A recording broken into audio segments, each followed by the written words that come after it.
خبروں کے سلسلے کو آگے بڑھاتے ہوئے رخ کرتے ہیں ڈویژن بہاولپور کی طرف۔ چشتیہ شریف سے سید نادر علی کی خصوصی رپورٹ کے مطابق وزیر اعلیٰ پنجاب کے احکامات ہوا میں اڑا دیے گئے۔ ناقص مٹیریل دراصل بیماریوں کی تقسیم، ڈور ٹو ڈور عوام کے ساتھ مذاق، عوام کے حق کا نعرہ جھوٹ ثابت ہوا۔ نمبردار اور سرکاری اسکول ٹیچرز نگہبان رمضان پیکیج کے مستحق۔ ضلع انتظامیہ کی نااہلی، کوئی چیک اینڈ بیلنس نہ ہونے کی وجہ سے رمضان پیکیج ذاتی مفادات کے لیے اور لمبی قطاروں میں تقسیم۔ تفصیلات کے مطابق وزیر اعلیٰ نگہبان رمضان پیکیج میں سلطان گھی کی جگہ پرائیویٹ ناقص گھی، بغیر چیک کیے بھروسہ اور مکئی کے آٹے اور ناقص چاول کی تقسیم پر سرکاری خزانے کو ہزاروں روپے کا ٹیکہ لگایا جانے لگا۔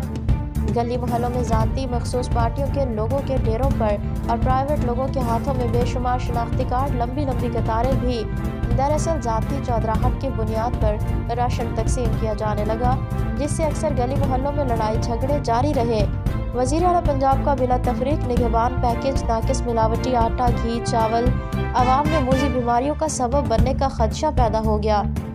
عوامی اور سماجی شخصیات کا کہنا ہے کہ وزیر اعلیٰ پنجاب، کمشنر بہاولپور اور ذمہ دار ادارے نوٹس لیں تاکہ اصل سامان جو لسٹ میں موجود ہے، جو بیماریوں سے پاک صاف ستھرا ہے، وہی حقداروں کو مل سکے۔ مزید خبروں اور اپڈیٹ کے لیے دیکھتے رہیے فخر نیوز۔